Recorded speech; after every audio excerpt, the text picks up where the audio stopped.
Hello friends. Shashi Agarwal channel के अंदर मैं doctor Shashi Agarwal welcome you all. आज का जो हमारा सब्जेक्ट है that is the management of human resources, जिसके अंदर we are going to understand the concept of HRM, nature of HRM and also the scope of HRM. Scope का मतलब होता है कि एचआरएम के अंदर हम क्या कवर करते हैं, what is the boundary of human resource management.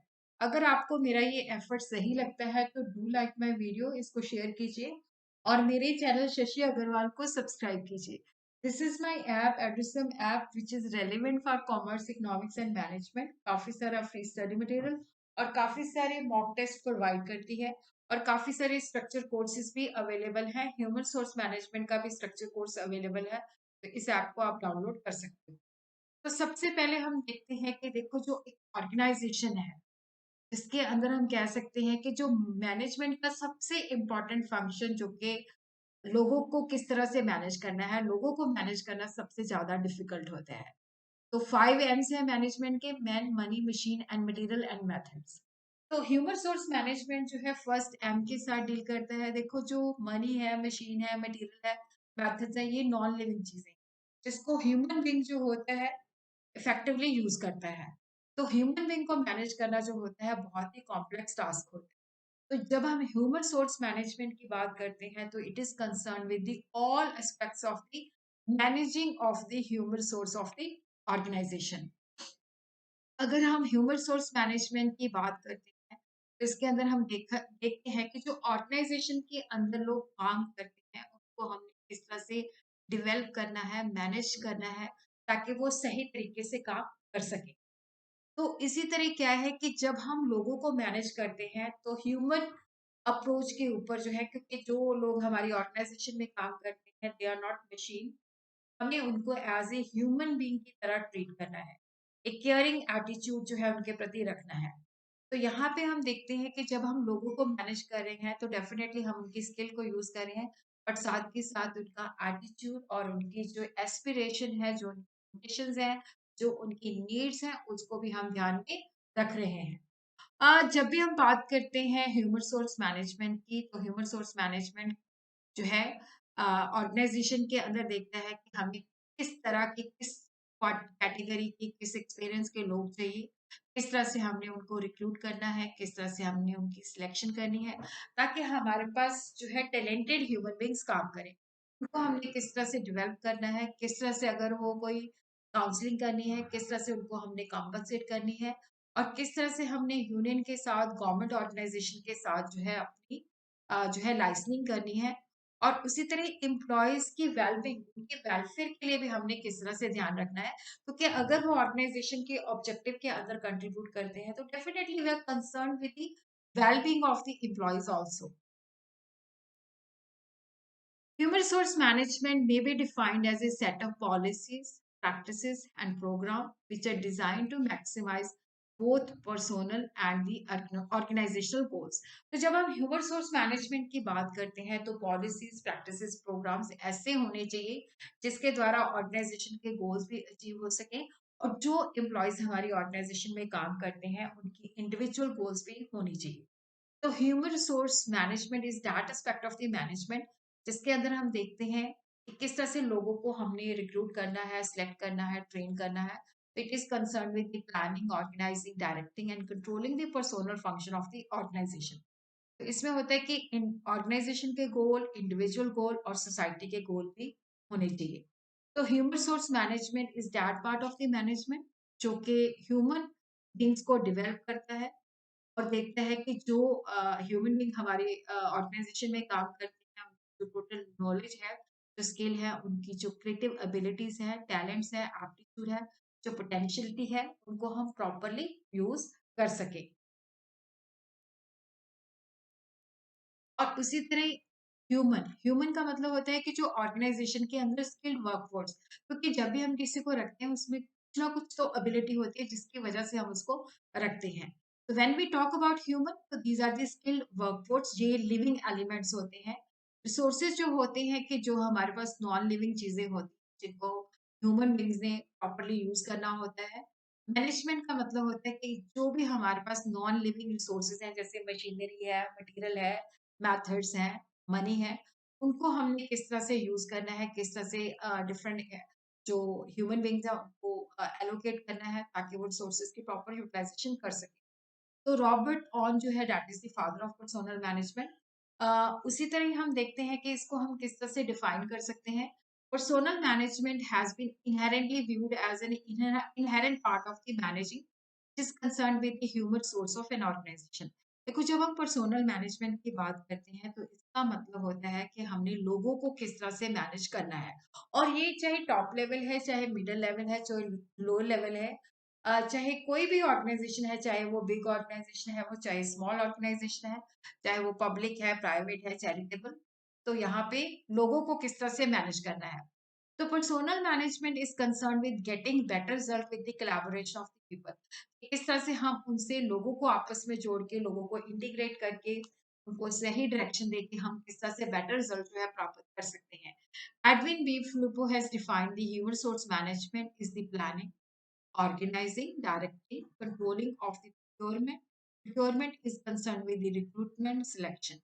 Development means किस तरह से हमने उनको ट्रेनिंग देनी है, किस तरह से कंपनसेशन मीन किस तरह से हमने उनको रेम्यूनरेशन देना है, किस तरह से हमको हमने ऑर्गेनाइजेशन के ऑब्जेक्टिव के साथ जोड़ना है, किस तरह से उसको रिटेन करना है और जब वो रिटायर होती हैं या छोड़ के जाती है तो किस तरह से हमने उसको मैनेज करना है ताकि individual, social and organisation goal जो है अचीव हो सके।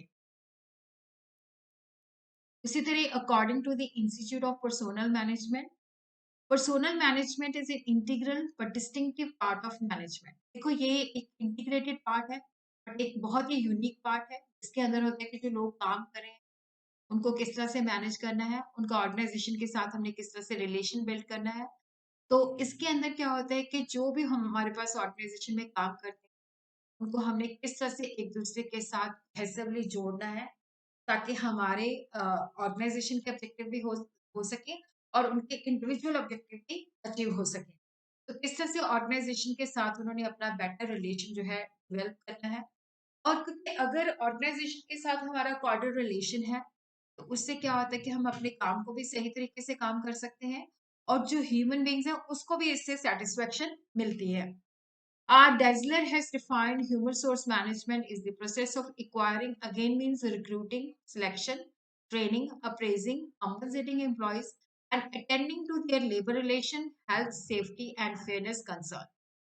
एचआरएम के अंदर हमारा जो फोकस होता है एम्प्लॉय लोगों को किस तरह से मैनेज करना है और यहाँ पे जब हम मैनेज करते हैं तो ह्यूमन एस्पेक्ट पे और यहाँ पे ये भी माना जाता है कि they are the human capital of the organisation और एम्प्लॉय को ह्यूमन कैपिटल भी रेफर किया जाता है क्योंकि इट इज द एम्प्लॉय जो ऑर्गेनाइजेशन को डिजायर गोल पे लेके जा सकते हैं। या तो अगर हमने लोगों को सही ढंग से मैनेज किया है, सही लोगों को रखा हुआ है, तो वो ऑर्गेनाइजेशन को सक्सेस की बुलंदियों पे ले जाते हैं। तो what is the nature of the human source management? First जो है inherent part of the management. देखो इनहेरेंट का मतलब होता है कि ये नहीं हम कह सकते कि ये सिर्फ इसी बंदे का ही काम है। Everybody has to manage the people, चाहे वो टॉप लेवल पे है चाहे वो लोअर लेवल पे है, everybody has to manage. So it is the inherent part of the management. It is the integral part of the job of the manager. Every manager is concerned with the performance of the personal function, क्योंकि हर बंदा जो काम कर रहा है उसने अपने subordinate के साथ उन्होंने डील करना है। तो किस तरह से हमने उसको डील करना है। Every manager possesses human relation skill to get maximum cooperation of the worker. हर एक मैनेजर को ये नहीं है कि वो हमारे डिपार्टमेंट में काम कर रहे हैं तो हम उनके बॉस हैं तो जैसा चाहे काम करवा लें। उनके साथ हमें रिलेशन बिल्ड करना पड़ता है ताकि वर्कर हमें मैक्सिमम कॉपरेट करे। और उसी तरह प्रिवेसिव फंक्शन, ये जो फंक्शन है it is not only perform by हम कहें कि top level middle level, it is perform by every manager at various level in the organisation. चाहे वो मैनेजिंग डायरेक्टर है चाहे वो फोरमैन है, everybody has to manage the people. तो it is basic to all functional area. ये नहीं हम कह सकते कि ये फंक्शन जो है सिर्फ एचआरएम डिपार्टमेंट ने करना है, मार्केटिंग को भी करना पड़ेगा, प्रोडक्शन को भी करना पड़ेगा, फिनांस को भी करना पड़ेगा, मैनेजमेंट ऑफ पीपल। और ये लोगों के ऊपर सेंटर्ड है, चाहे वो पब्लिक ऑर्गेनाइजेशन है, चाहे वो गवर्नमेंट ऑर्गेनाइजेशन है, चाहे वो प्रॉफिटेबल है, चाहे वो नॉन प्रॉफिटेबल है, चाहे वो चैरिटेबल है। Every type of organisation big और small has to be focused on management of people. Concern with all category, चाहे वो टॉप लेवल पे है, चाहे वो बॉटम लेवल पे है। ब्लू कॉलर वर्कर को हमने किस तरह से डील करना है, व्हाइट कॉलर वर्कर जो कि एजुकेटेड होते हैं, जो ऑफिस में होते हैं, मैनेजरियल, नॉन मैनेजरियल, प्रोफेशनल, किस तरह से हमने उन सब लोगों को हैंडल करना है। और उसी तरह personnel management involve several function concern with the management of the people at work. तो एक सेपरेट डिपार्टमेंट जो है बनाया जाता है,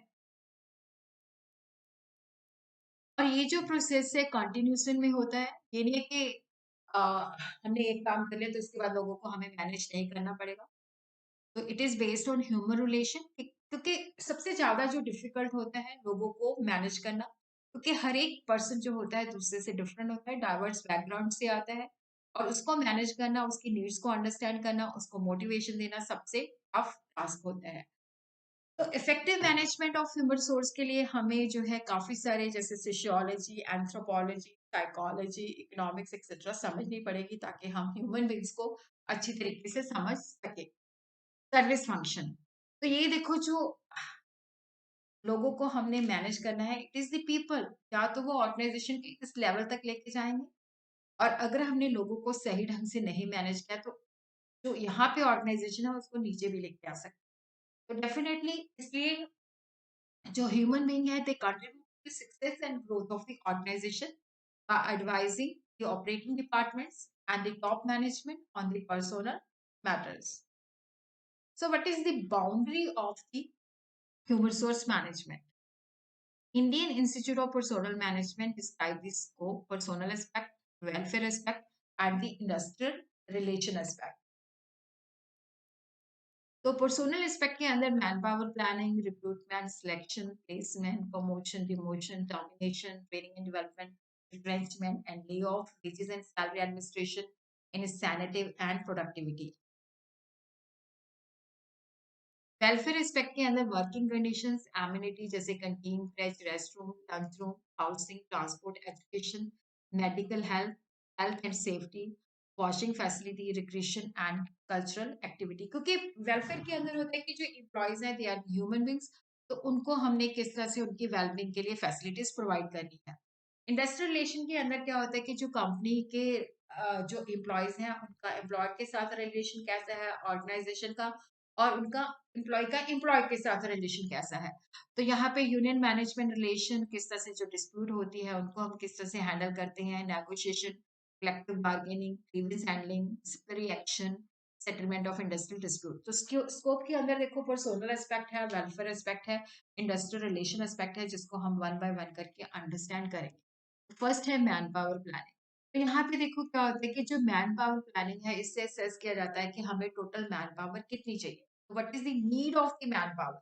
क्योंकि जो HRM का ऑब्जेक्टिव है, right number of people, right kind of people, they should be working in the right department at the right time. अब ये नहीं कि हमें बंदा मार्केटिंग में चाहिए और हमने बंदा जो है जिसने मतलब जो टेक्निकल बंदा है उसको रख लिया, तो डेफिनेटली वो बंदा उसके साथ जस्टिस नहीं कर पाएगा। तो मैन पावर प्लानिंग के अंदर सर्च किया जाता है कि टोटल मैन पावर कितनी है, हमारे पास एग्जिस्टिंग कितनी है, और हमने कितनी और रिक्रूट करनी है, उनका लेवल क्या है, क्या क्वालिफिकेशन है, कहाँ से हमने उनको रखना है। तो यहाँ पे बेसिकली मैन पावर प्लानिंग का जो ऑब्जेक्टिव है, जो एम है, हमने हमेशा ऑर्गेनाइजेशन को राइट काइंड ऑफ पर्सोनल जो है प्रोवाइड करना है, क्योंकि जो पोजीशन की रिक्वायरमेंट है उसी के मुताबिक हमने राइट काइंड ऑफ पर्सन जो है प्रोवाइड करना है। अगर हम गलत पर्सन प्रोवाइड करते हैं तो वो उस जॉब के साथ जस्टिस नहीं कर पाएगा। और उसी तरह रिक्रूटमेंट, सिलेक्शन एंड प्लेसमेंट, कि जो भी हमें रिक्वायर्ड मैन पावर चाहिए होती है, रिक्रूटमेंट जो है पॉजिटिव स्टेप है जिसके अंदर हम आइडेंटिफाई करते हैं इंटरनल सोर्सेज होते हैं, एक्सटर्नल सोर्सेज होते हैं, और काफी सारी एम्प्लॉयमेंट एजेंसीज होती हैं जिनके साथ हम टाई अप कर सकते हैं, कैंपस प्लेसमेंट्स होती हैं। तो यहाँ पे भी आइडेंटिफाई कि ये डिफरेंट सोर्स है, यहाँ से अगर हमें बंदे की जरूरत चाहिए तो हमने यहाँ से लेना है। और रिक्रूटमेंट के अंदर होता है कि ज्यादा से ज्यादा लोग अप्लाई करें ताकि हमारे पास अ, बहुत सारे लोगों का पूल होना चाहिए जिसके अंदर हम सिलेक्शन कर सकें। सिलेक्शन जो है कि नेगेटिव है, क्योंकि इसके अंदर क्या होता है कि हमने उन लोगों को रखना है जो हमारी जॉब की रिक्वायरमेंट को पूरा करते हैं। और प्लेसमेंट का मतलब होता है कि जिस बंदे को हमने सिलेक्ट कर लिया उस जॉब पे उसको रखना है, उसको बताना है, उसको कॉन्ट्रैक्ट लेटर देना है, कि हमने तेरे को इस पोजीशन पे रख लिया है। फिर उसके बाद इंडक्शन होती है, ओरिएंटेशन होती है, ताकि वो ऑर्गेनाइजेशन को बेटर तरीके से समझ सके। तो क्योंकि ट्रेनिंग जो होती है ऑर्गेनाइज एक्टिविटी होती है, इसके अंदर एक स्पेसिफिक स्किल दी जाती है कि जब हम ऑर्गेनाइजेशन ज्वाइन करते हैं, तो कई बार वो रॉ पर्सन होता है, तो उसको प्रॉपर ट्रेनिंग दी जाती है ताकि वो ऑर्गेनाइजेशन के जो उसको काम दिया गया है उसको एग्जीक्यूट कर सके। और उसी तरह जैसे जैसे चेंजेस आती रहती हैं, उसी तरह ऑर्गेनाइजेशन के अंदर जो है जो भी लेटेस्ट डेवलपमेंट्स होती हैं, उसके लिए वहाँ पे उसको ट्रेनिंग दी जाती है। ऑर्गेनाइजेशन जो है basically organisation work for the development of the employee in order to enhance the efficiency of the employees at the workplace.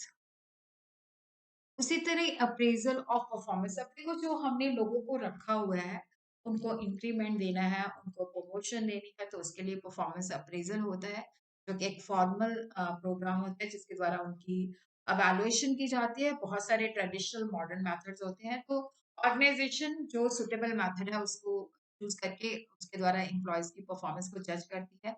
उसके बेसिस पे उनके इंक्रीमेंट्स, प्रमोशन और ट्रांसफर का डिसीजन लेती है। और यहाँ पे पोटेंशियल अप्रेजल के ऊपर भी फोकस किया जाता है कि जो एम्प्लॉयज हैं जिनमें एक्स्ट्रा ऑर्डिनरी कैपेबिलिटी है, जो हायर पोजीशंस को ले सकते हैं। मोटिवेशन के अंदर जो एम्प्लॉयज काम करते हैं, देखो उनको मोटिवेट करना, उनकी नीड्स, उनकी एस्पिरेशन को अंडरस्टैंड करना। अब मैंने किसी ऑर्गेनाइजेशन में एज ए ट्रेनी ज्वाइन किया है, तो डेफिनेटली सारी जिंदगी मैं ट्रेनी थोड़ी रहूंगी। अगर वो ऑर्गेनाइजेशन के अंदर मुझे ग्रोथ के चांसेस नहीं मिलेंगे, तो आई विल क्विट। तो उसी तरह हमने किस तरह से जो वर्क फोर्स है उसको मोटिवेशन देनी है, फाइनेंशियल, नॉन फाइनेंशियल, किस तरह से हमने उसको मोटिवेशन देनी है ताकि वो ऑर्गेनाइजेशन गोल्स के अंदर कंट्रीब्यूट कर सके। तो एक एप्रोप्रिएट एनवायरनमेंट हमने उनको प्रोवाइड करना है। और उसी तरह नेक्स्ट जो है रेम्युनरेशन ऑफ एम्प्लॉयज, जब हम लोगों को रखते हैं तो डेफिनेटली पैसा तो हमें देना ही पड़ेगा, कंपनसेशन तो देनी ही पड़ेगी, सैलरी देनी पड़ेगी, फ्रिंज बेनिफिट देने पड़ेंगे, परक्यूजिट्स देने पड़ेंगे। तो यहाँ पे जो एम्प्लॉयज अपनी सर्विसेज रेंडर कर रहे हैं, तो ये ह्यूमन सोर्स मैनेजमेंट की रिस्पॉन्सिबिलिटी हो जाती है कि उनको हम किस तरह से रेम्युनरेट करते हैं। तो जो वर्कर ने अपनी सर्विसेज प्रोवाइड की है, तो उनको एडिक्वेटली रेम्युनरेट करना चाहिए, क्योंकि इसके अंदर फाइनेंशियल, नॉन फाइनेंशियल अवार्ड होते हैं, कैश में भी होते हैं और काफ़ी सारे परक्विज़िट्स भी होते हैं। तो किस तरह से हमने उनको मोटिवेट करना है, रिटेन करना है, क्योंकि अगर हम उनको प्रॉपर सैलरीज़ नहीं देंगे, तो वो क्विट कर जाएँगे। तो यहाँ पे हमने उनको प्रॉपर तरीके से रेम्युनरेट करना है। और उसी तरह देखो जो लोग हमारी ऑर्गेनाइज़ेशन में काम करते हैं, उनको सोशल सिक्योरिटी और वेलफेयर फैसिलिटीज़, क्योंकि बहुत सारे लॉज़ के मुताबिक होता है कि अगर इतनी बस काम कर रही है तो फैसिलिटी देनी है। प्रॉपर जो है वॉशरूम होने चाहिए, ड्रिंकिंग वाटर की फैसिलिटी होनी चाहिए, डिस्पेंसरी की फैसिलिटीज़ होनी चाहिए। तो किस तरह से जो है सोशल सिक्योरिटी, कल को वो रिटायर होती हैं तो काफ़ी सारे प्रोविडेंट फंड्स होते हैं जहाँ पे, तो वो सारी social security and welfare of employee के ऊपर भी फोकस रखा जाता है। Review and audit of the personnel policies, समय समय पे जो पर्सोनल पॉलिसीज बनाई जाती हैं, अ, उनको डेवलप करने के लिए, रैम्पलेशन करने के लिए, उनको डिसिप्लिन करने के लिए उनका समय समय पे रिव्यू किया जाता है कि आज की डेट में वो आउटडेटेड तो नहीं हो गई। उसके बेसिस पे होता है कि रिव्यू एंड ऑडिट करके उसके अंदर जो भी सुटेबल चेंजेस होती हैं वो लाई जाती हैं। इसी के साथ ही क्या है कि ये हमारा टॉपिक जो है दैट इज कंप्लीट।